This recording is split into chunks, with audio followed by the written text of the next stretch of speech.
Despite industry buzz around wearables and predictive data, everything I've been seeing this year and the last few years, even smart PPE adoption surprisingly is sitting at 5%, according to the study.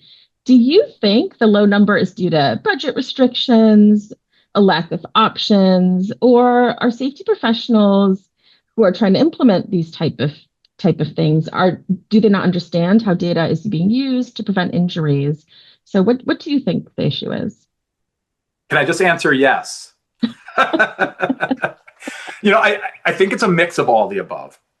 So one is when we say smart PPE, that's actually a pretty broad scope. But if we want to focus on kind of the idea of the wearables, there's so many different things that these wearables can provide. And again, they can provide, location data. They can provide environmental data. They can provide some biometric data.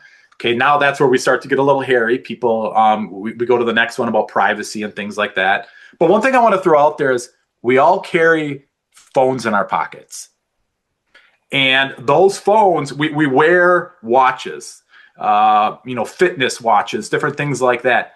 That's all smart PPE. That's all collecting that same data.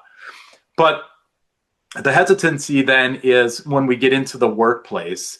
One is people are now nervous that the employer is tracking something I don't want them to know.